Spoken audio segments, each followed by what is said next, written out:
Olá, tudo bem? Você vai assistir agora uma de nossas ministrações. Antes, queria pedir a você, dá um like nesse vídeo, se inscreve no nosso canal, ative as notificações e assim você fica por dentro de tudo que acontece aqui na Sião. Que Jesus te abençoe, bom vídeo para você. Quero chamar você para nós nos colocarmos em pé e eu vou dirigir com você a leitura do livro de Lucas, no capítulo 15. E depois nós vamos orar por esse tempo de explanação da palavra e também pelo trabalho feito ali no Vale Azul, agradecendo inclusive ao Senhor, porque há muito tempo atrás esta igreja aceitou o desafio e continua perseverando e fiel no desafio que o Senhor nos deu de ajudar aquela obra ali. Quero ler com você dos versículos 11 até o versículo 24 de Lucas capítulo 15. Por favor, dê uma olhadinha para ver se não tem ninguém perto de você sem as escrituras. Você pode servir, não é? E ser muito útil nessa hora. Nós vamos ler de modo responsivo. Eu vou ler os versículos ímpares e vocês, como igreja, lerão os versículos pares. A Santa Palavra diz assim: Então Jesus continuou dizendo, certo homem tinha 2 filhos. Versículo 12, bem alto.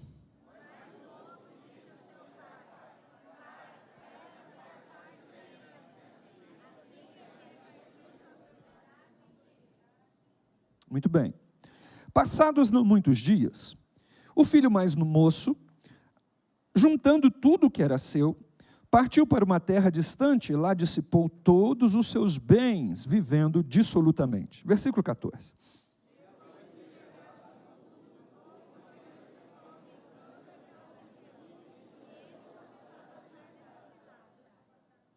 Então, ele foi e se agregou a um dos cidadãos daquela terra, e este o mandou para os seus campos a guardar os porcos.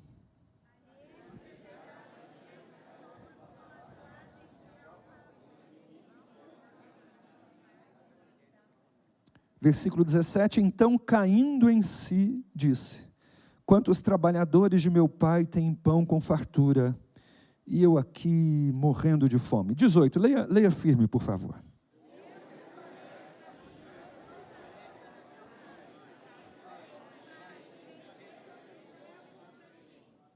Já não sou digno de ser chamado teu filho, trata-me como um dos teus trabalhadores.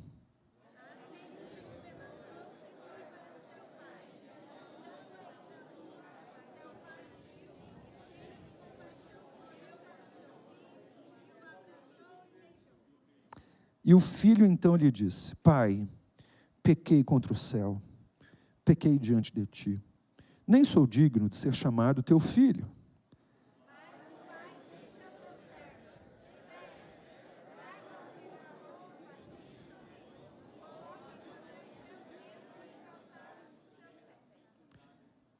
Trazei também e matai o novilho cevado, comamos e vamos nos alegrar. 24. Porque este meu filho estava morto e reviveu, estava perdido e foi achado. E então começaram a alegrar-se sobremaneira. Amém, amém. Vamos orar?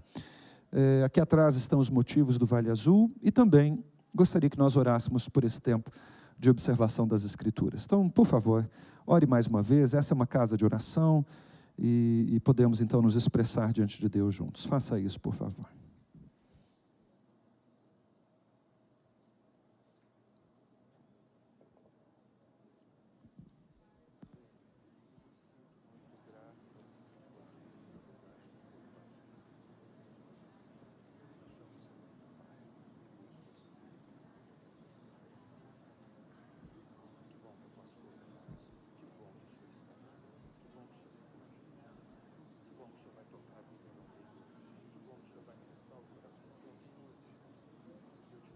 Por esse tempo, Pai, juntos aqui, nós adoramos o Teu nome. Que bom que o Senhor vai tocar a vida de alguém hoje, uma mente, um coração. Que bom que o Senhor vai nos impactar, confrontar, consolar.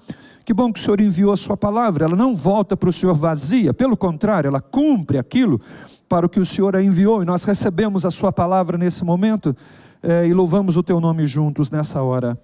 em nome de Jesus e para a glória dele. Diga amém aí onde você está. Amém. Muito bem, por favor, você pode se assentar. Ótimo. Nós já observamos esse capítulo em outra ocasião. Sim, eu tenho uma arte aí em cima, por favor, pode colocá-la na tela, por gentileza. Nós já observamos esse capítulo em outras ocasiões e outras vezes. Não é? Dificilmente um pastor que fica alguns anos numa igreja não vai observar Lucas 15, principalmente essas ideias nele contidas e essa parábola que Jesus contou também. Entretanto, quando nós observamos essa história, ela é a história final de outras três.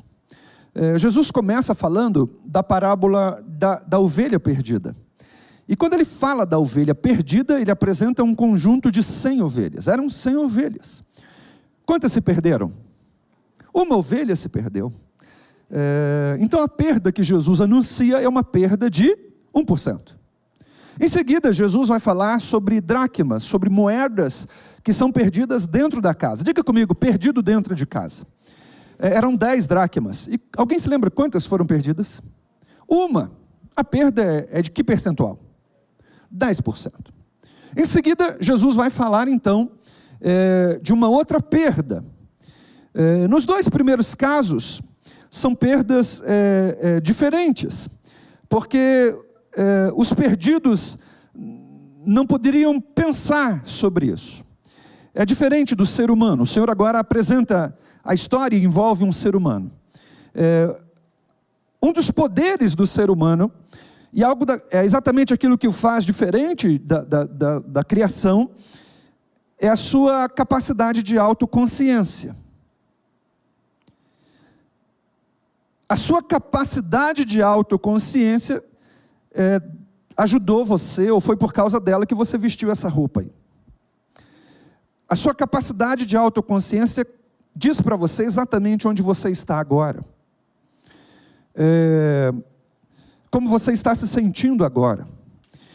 E a partir dessa parábola, inclusive que nós lemos agora, o Senhor vai apresentar uma perda diferente.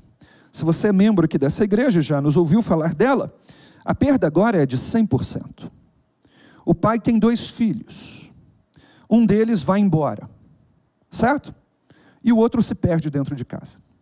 Nós vamos falar um pouco sobre isso nos próximos 2 domingos, se o Senhor nos der graça. Hoje eu começo a essa ideia do filho pródigo. Vou avançar por ela com a graça de Deus no domingo que vem.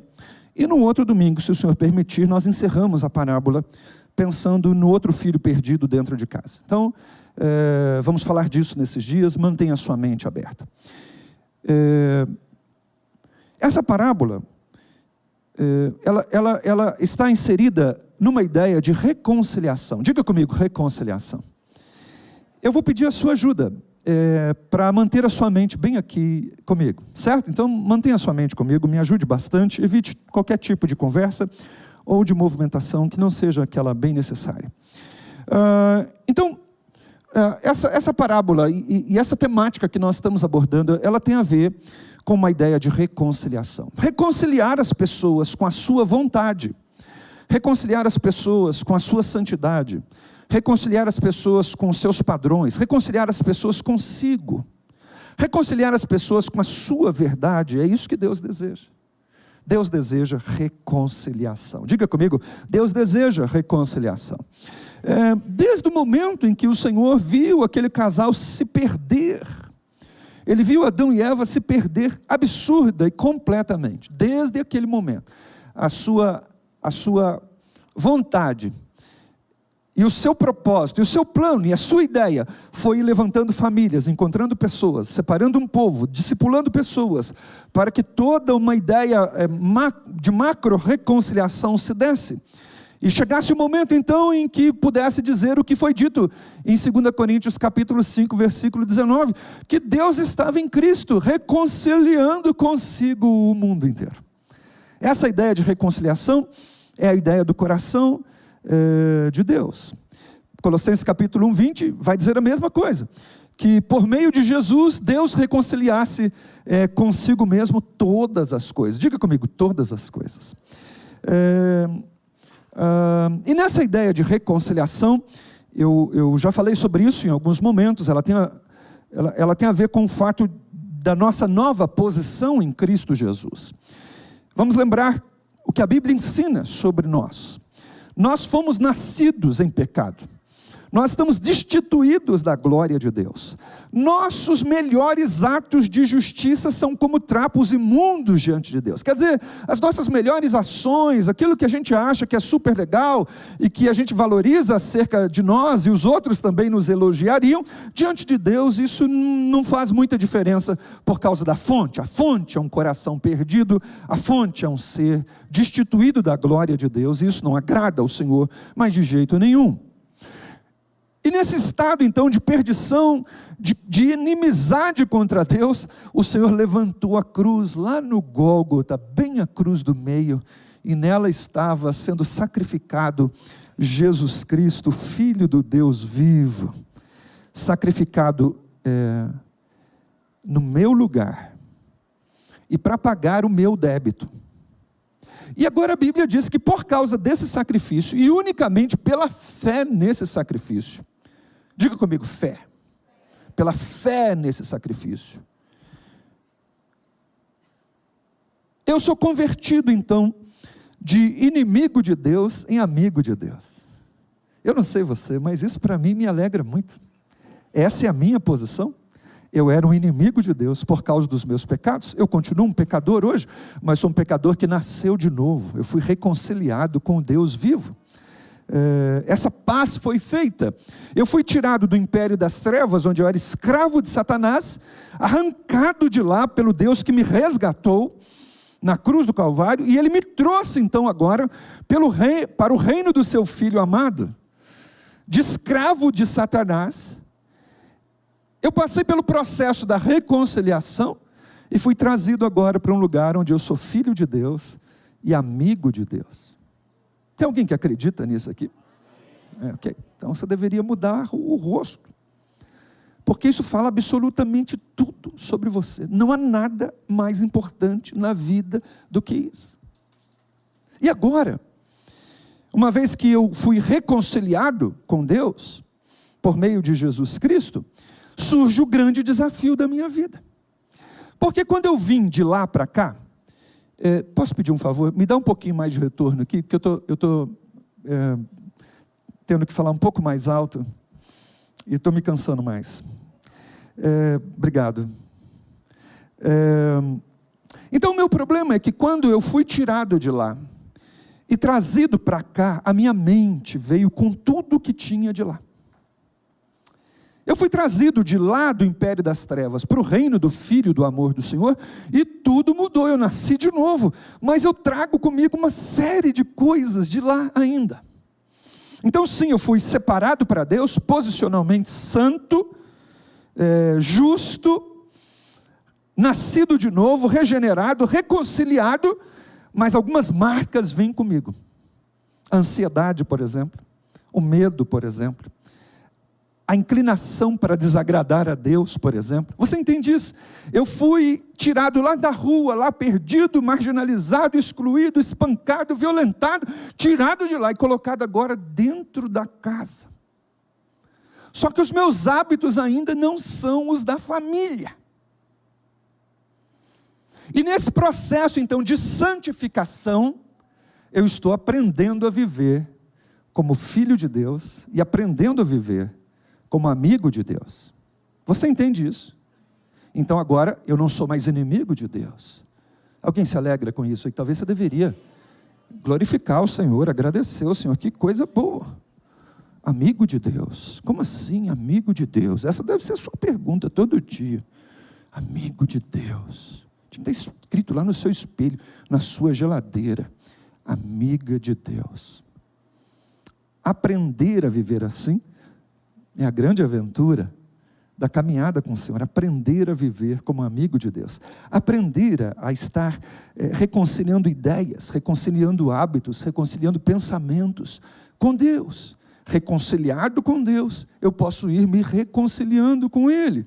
E essa é a grande coisa da minha vida e da sua vida. Há muitas verdades a serem apreendidas e praticadas. O arrependimento precisa ir sendo vivido, praticado, experimentado diariamente, porque minha mente oprimida, pequenininha, cheia das coisas lá do império das trevas, cheia das coisas do mundo, cheia das coisas de mim mesmo, ela é agora bombardeada pelas Escrituras, pela palavra, pela adoração ao Senhor, e o Senhor vai me chamando então, me convidando então a me arrepender, que é ter a mente mais expandida, ter uma mente que se expande pelas verdades do Senhor.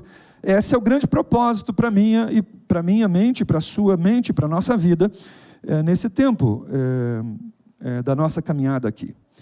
E quando o Senhor nos reconcilia com Ele, isso é tão maravilhoso, Ele nos dá a oportunidade de nos reconciliar com a gente mesmo. Quando eu me reconcilio com o Senhor então agora começa a trabalhar e me dar a oportunidade de eu me reconciliar comigo mesmo. Eu começo a olhar para trás e ver que não consigo mudar o meu passado, mas eu vou aprendendo a viver em paz com o meu passado, por receber perdão e consideração e cura e alívio por causa do meu passado. Reconciliado com Deus, eu tenho oportunidade de ir me reconciliando com quem eu sou, ir me reconciliando, ou pelo menos ir admitindo a ideia de que o meu Pai não me compara com absolutamente ninguém. Alguém que está reconciliado com Deus, está amadurecendo no fato de saber que Ele não é outra pessoa. O desafio dele é ser Ele mesmo. Quando você chegar lá na glória, o Senhor não vai perguntar por que você não foi como a Beltrana, como aquela irmã, como aquele cicrano. O Senhor vai perguntar por que você não foi o que Ele imaginou que você deveria ser. O que Ele te capacitou para ser. Os dons que Ele deu para você, com as experiências que Ele deu para você. Olhe para mim, por favor. Olhe para mim, por favor.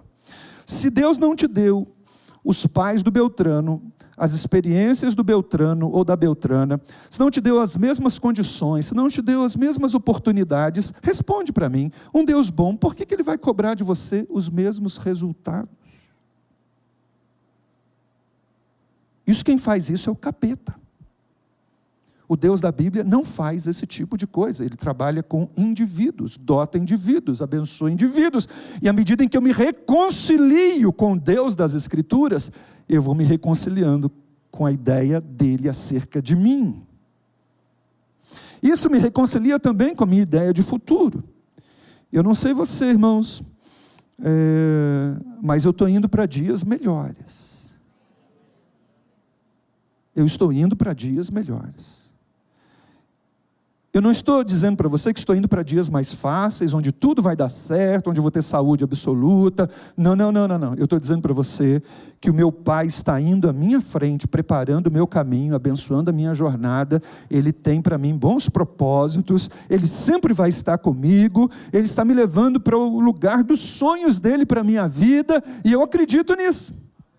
Então, quando eu me reconcilio com o Senhor, eu estou me reconciliando com uma série de coisas. E há todo um processo de reconciliação para o qual o Senhor me chama. Quando eu me reconcilio com o Senhor, eu vou me reconciliando com as pessoas ao meu redor.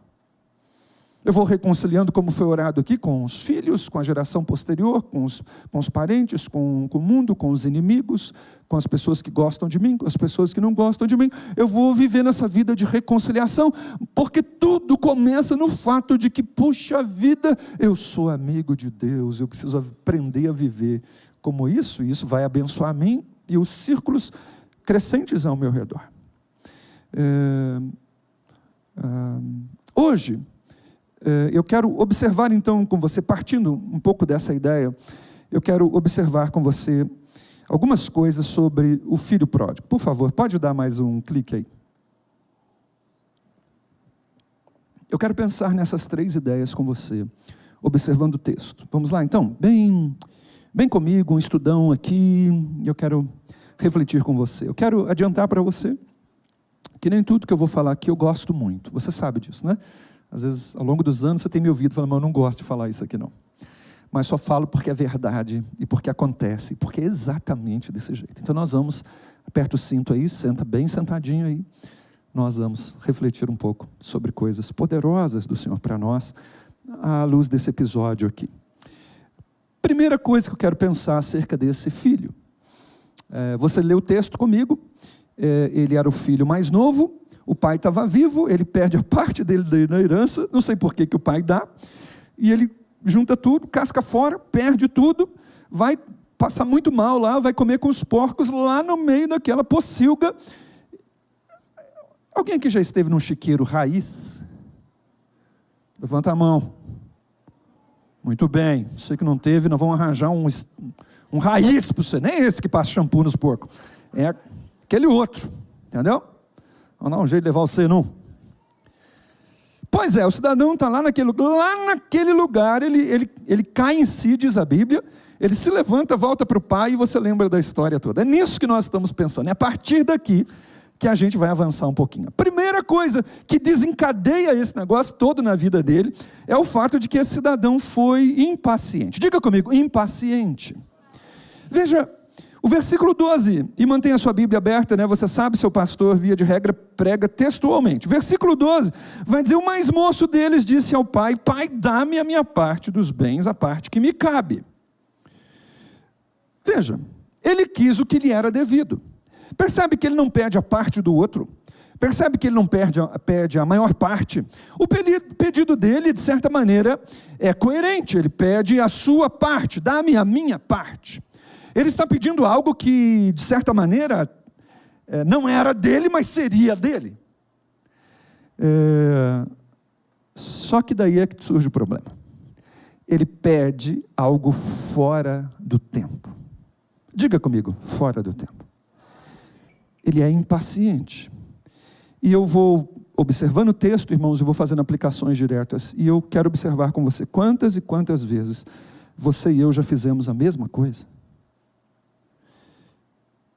E o duro é que nós vamos ouvir essa pregação aqui hoje, e pouca coisa vai mudar na nossa mente amanhã, e nessa semana é capaz da gente fazer essa coisa de novo. Agir pelas nossas impaciências. Quantas e quantas vezes a gente antecipa movimento? Quantas e quantas vezes você e eu antecipamos ações, antecipamos palavras? Se a gente tivesse pensado 3 segundos, a gente não diria aquela besteira. Estão pagando a conta até hoje. Quantas e quantas vezes nós antecipamos prazeres legítimos, só que não era para essa hora. E daí a gente vai chegando a duplicata do negócio, né? E aí a gente vai sofrendo e pagando algumas coisas. E eu quero observar com você, meu irmão e minha irmã, nessa noite, que me parece que nesse aspecto a gente deve se lembrar que Deus espera que nós esperemos. Eu quero pensar com você, irmãos, e se você está anotando, por favor, anote isso. Deus sabe a hora de abençoar seus filhos. Nós somos chamados nessa primeira parte aqui, dessa ministração que estamos começando hoje, a olhar muito para o nosso Pai. E Ele, irmãos, não perde o timing. Ele não perde o tempo exato. Deus não perde. Olhe para mim, por favor. Se você é filho de Deus, se você é filha de Deus, Deus não vai deixar passar o momento certo das suas intervenções. Irmãos, entende isso? O que está sendo chamado aqui é um perfilamento. O que está sendo proposto aqui é uma reconciliação, porque a sua mente de ex-escravo de Satanás diz que não. A sua mente, a minha mente de ex-escravo de Satanás diz que eu tenho que fazer isso agora, porque Deus não sabe nada dessas coisas. É assim que você pensa. É assim que a minha mente caída pensa. E por causa disso, antecipamos uma série de coisas. Ouça-me, por favor. O Senhor sabe que uma bênção fora da hora ou fora do lugar não é bênção.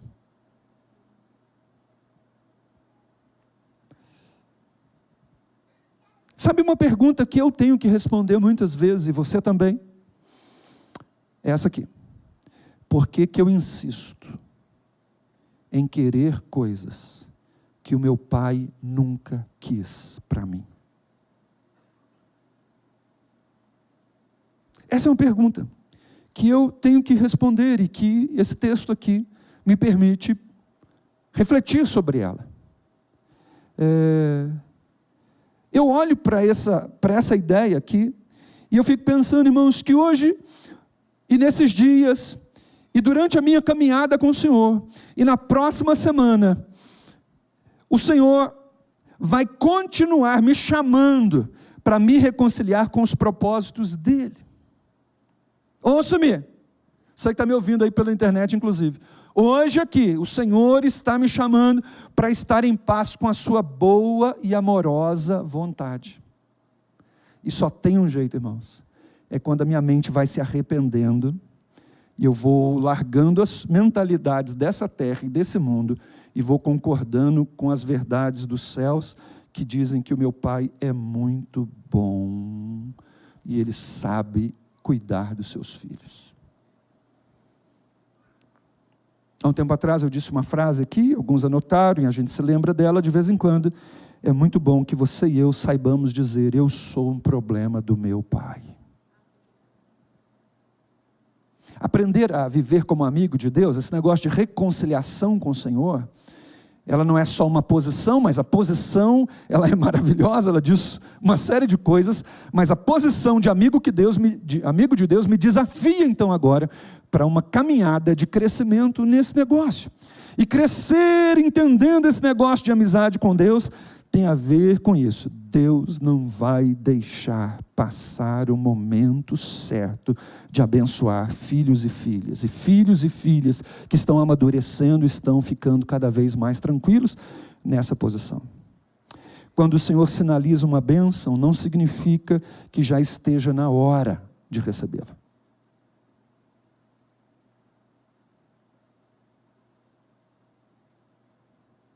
Davi foi ungido rei com uma idade e assumiu o trono bastante tempo depois.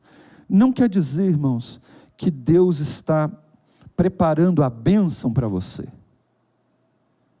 Quer dizer que Deus está preparando você para a bênção. Você entende? Tem alguém aqui comigo? Nós estamos falando de alguém cuja mente é muito maior do que a nossa. Nós estamos falando de alguém cuja sabedoria, os propósitos, o caráter é totalmente diferente. Deus é plenamente confiável, irmãos. E o problema é que a minha mente de escravo diz que não. Nós enchemos os bancos, nós cantamos, nós choramos, nós damos dízimos, damos ofertas, mas muitas vezes lá no fundo eu estou dizendo para mim mesmo, Deus não sabe o que Ele está falando e Ele não é muito confiável. É nessa tentação que eu caio muitas vezes. Mas Deus me chama para me voltar para Ele. Deus tem coisas impressionantes para os seus filhos e filhas.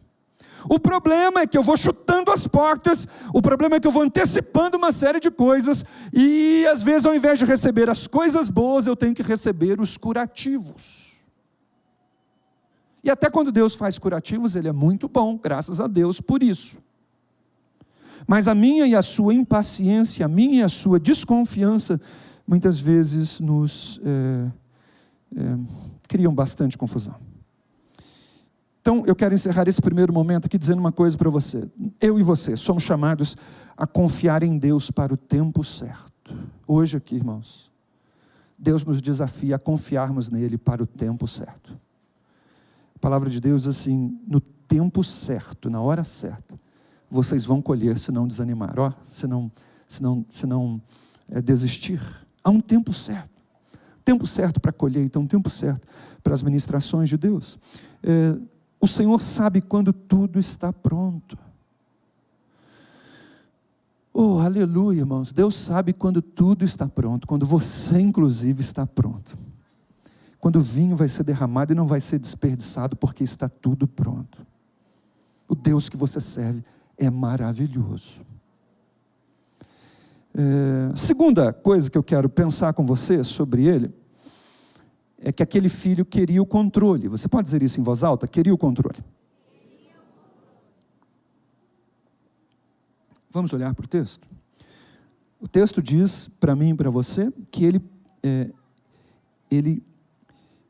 queria a parte dele, é interessante, na herança.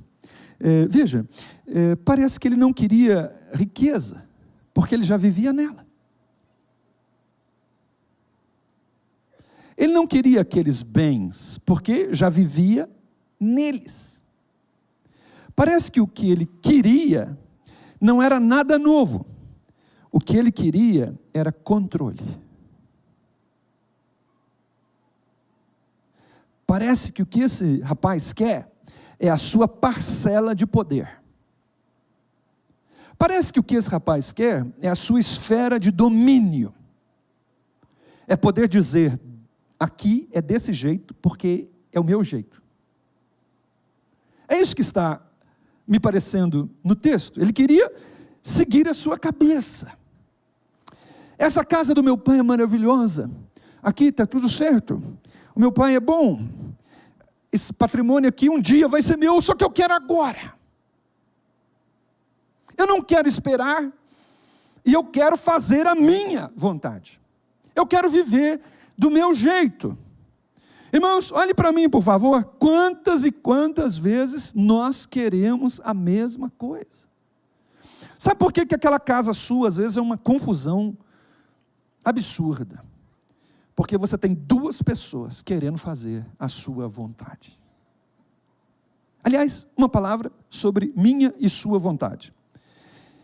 Tem hora, irmãos, que a pior coisa que eu ouço do Senhor, e você vai ouvir do Senhor, é a seguinte: seja feita conforme a sua vontade.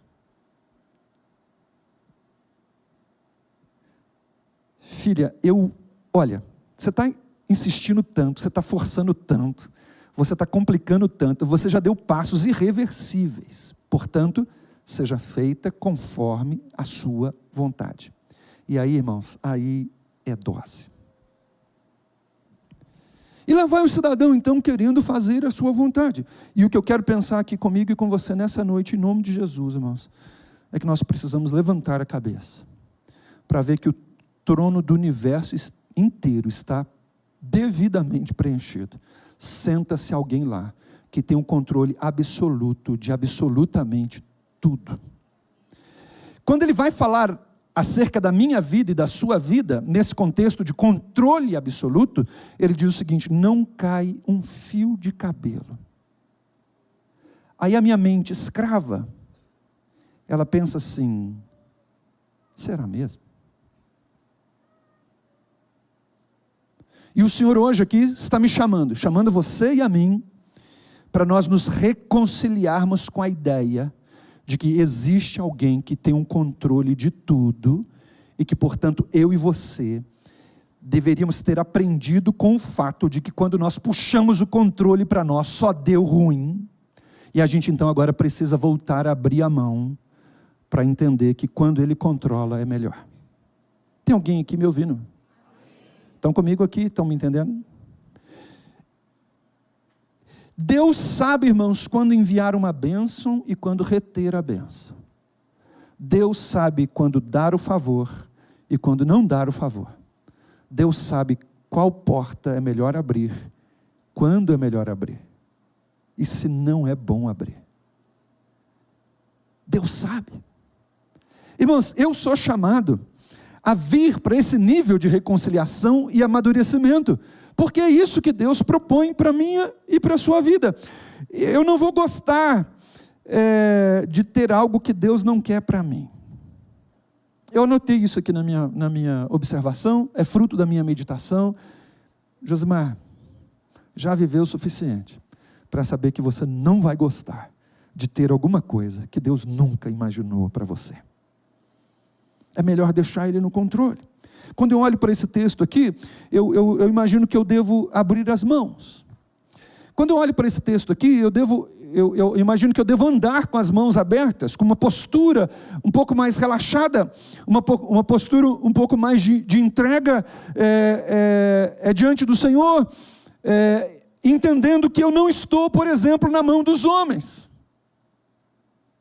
A minha mente cativa, escravizada, ainda presa ao meu padrão de pensamento e comportamento lá no império das trevas, ele diz que eu estou à mercê dos homens ou à mercê de mim mesmo.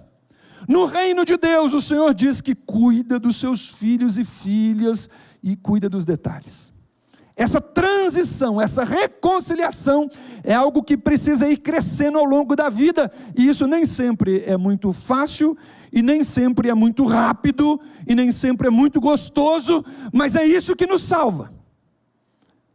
Virmos para essa mentalidade de que o meu Pai é bom, e à medida em que eu vou abrindo as mãos diante dele, para ele tirar o que quiser, eu abro as mãos também diante dele, para ele depositar o que ele quiser. E quando ele tira, é muito bom. E quando ele deposita, é muito bom. Tem alguém me entendendo aqui, irmãos? É uma noite de chamado para o arrependimento.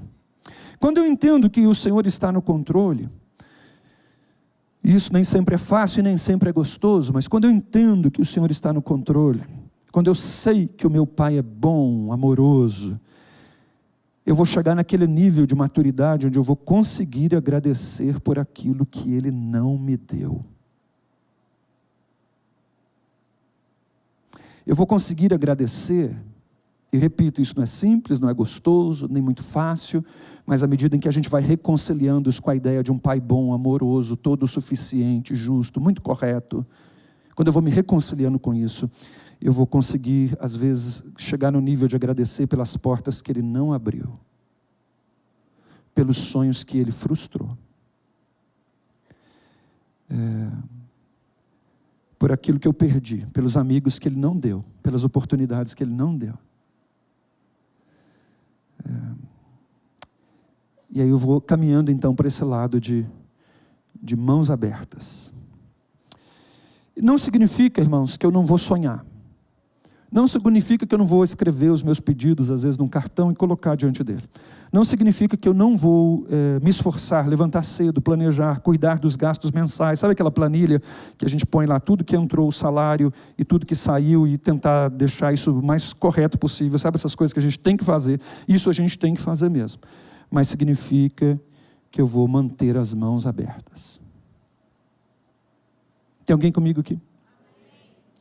Significa que eu vou entender, às vezes com muita dor e com muita dificuldade, que há motivos justos para que o Senhor haja como age.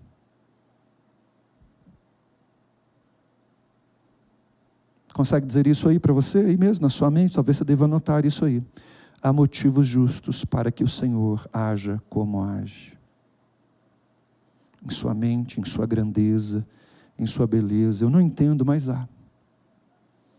Vai chegar uma hora em que talvez isso fique um pouco mais claro, e agora não está claro, agora está me doendo, agora está me chateando, agora está me magoando, agora eu estou reagindo contra isso. Mas quando eu vou me reconciliando com o Senhor, eu vou chegando no nível de maturidade onde eu vou entendendo que Ele é todo sábio e é todo bom. Pode dizer isso aí onde você está? Repita comigo: Deus é todo sábio e todo bom, entendeu aí? Isso, agora diga isso para Ele assim: Senhor, eu creio, meu Pai, onde é que eu estava com a cabeça? Quando eu fico duvidando dessa característica do Senhor, todo sábio e todo bom. Eu sou chamado, irmãos, para sair do imediatismo de alguém que vive décadas e entrar em concordância com aquele que é sempiterno e me chamou em Cristo Jesus para viver eternamente com Ele. É uma proposta maravilhosa, a mente precisa a largar, porque essas décadas aqui não se comparam com a eternidade e eu não entendo muita coisa agora. Mas eu ando com alguém que é muito bom, e é justo, e é correto. E o chamado para conhecê-lo, o chamado para me reconciliar com ele, vai me colocando no lugar onde eu vou vivendo a vida mais em paz, por causa dele. Estão me entendendo? Terceira coisa. Então nós vamos avançar na semana que vem para outro aspecto, mas a terceira e última coisa. Pode deixar na tela isso, por favor. Ele exerceu mal o poder. Pode dizer isso comigo aí? 1, 2, 3 e já. A partir do versículo 13, a gente vê como é que ele foi trabalhando com aquela parcela de poder que ele tinha. Quando ele recebe, ele passa a exercer o poder, passa a agir de acordo com as suas ideias, coloca em prática o seu estilo de vida, começa a reagir de acordo com o que pensa, com o que imagina. Ele parece que se ensoberbece. E aqui tem uma coisa interessante. Aquele rapaz, observe o texto, ele começa a se envolver com conversas, com ações, com práticas, com pensamentos inexistentes na casa do pai. Então, ele se levanta agora a ver suas ideias do pai, agora são as minhas ideias, agora são a minha forma de pensar, agora quem manda sou eu, meu corpo, minhas regras, e assim lá vou eu, e eu vou vivendo dessa maneira. E agora ele não é previdente, não é atento, não é cuidadoso, e ele cria dores profundas para si. Lá vai o cidadão se afundando na autogestão da sua existência. E aqui, irmãos, eu aprendo que doses de poder, de domínio, de projeção, de influência, deve deixar cada um de nós atento. Então agora eu falo com pais, avós, profissionais, líderes de igreja, pastores, enfim, pais, mães, né, cônjuges. Quando uma parcela de poder, de influência chega à sua mão, chega à minha mão, eu preciso orar para não perder sobriedade. Alguns testes que o Senhor faz conosco. E um deles é poder. O Senhor coloca parcelas de poder nas suas mãos, não para que Ele saiba quem você é para que você veja o que Ele está vendo. Então, eu não posso ficar embriagado com aquela porção de glória que eu recebi ou que eu gostaria de receber. Eu não posso ficar empolgado com aqueles elogios que eu recebi, muitos deles são muito bons mesmo, que bom, nós devemos elogiar uns aos outros mesmo, mas eu não devo ficar preso a isso, ou embriagado com isso, e nem chateado porque não recebi. Às vezes nós vemos pessoas querendo honra. Você tem que me honrar, eu preciso ser honrado. E geralmente pessoas que estão com esse tipo de mentalidade, elas não entenderam bolufas nenhuma da vida, e muito menos da vida com o Senhor. Nós, eu e você, não podemos nos afastar do Pai e nem dos seus valores. Um pouco de poder ou de projeção, irmão, qualquer área da vida, financeira, títulos, dons espirituais, cargos às vezes dentro da igreja, um pouco de projeção pode fazer com que você perca a visão correta da vida e dos seus valores, perca a identidade, quem eu sou, a quem eu pertenço, de onde eu vim, quais são os limites. A gente perca o propósito da existência. Aquela herança poderia ter sido uma bênção, ela poderia ser multiplicada, ela poderia ter honrado o pai, poderia ter honrado ele mesmo, ela poderia ter feito um monte de coisa, mas com o poder que ele recebeu, toda a fragilidade do seu caráter, toda a sua feiura interna, toda a sua independência vieram à tona e dominaram ele de modo implacável. Ele foi subjugado. O peso daquilo tudo foi muito grande para ele. Lá vai o cidadão profundo, e agora ele está numa pocilga. Irmãos, eu e você, todos nós temos algo nas mãos. eu e você temos uma quantidade de influência, um nível de poder e força.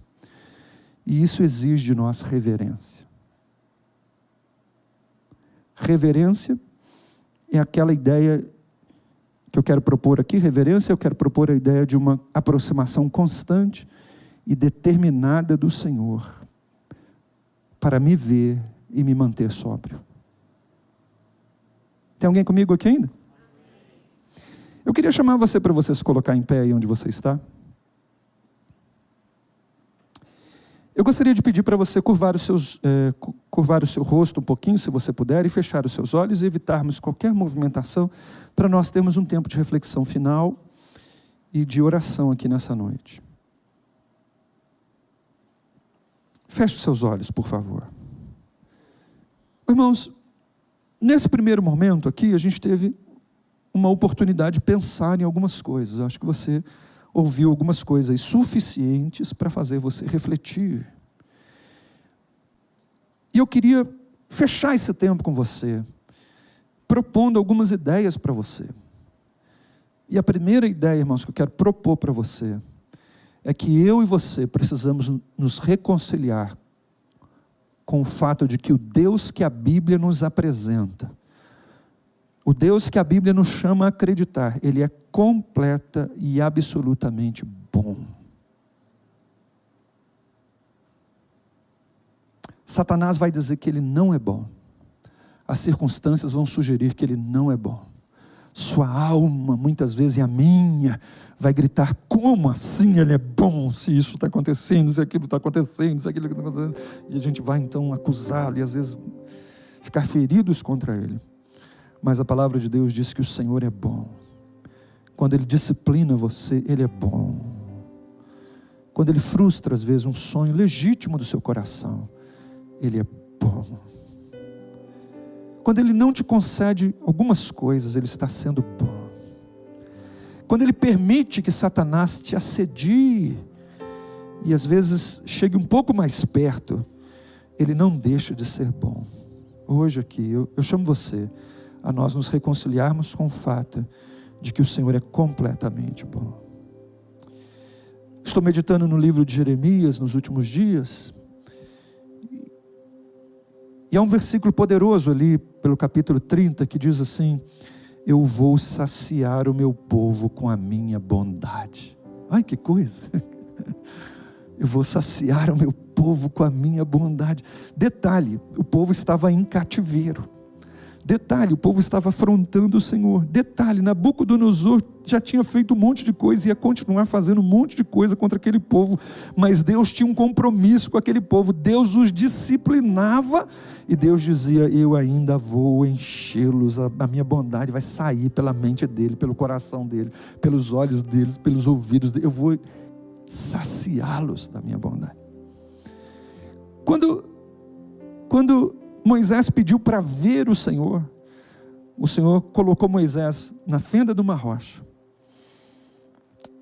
permitiu que Moisés o visse pelas costas, mas antes havia dito a Moisés: eu vou deixar que você veja a minha bondade.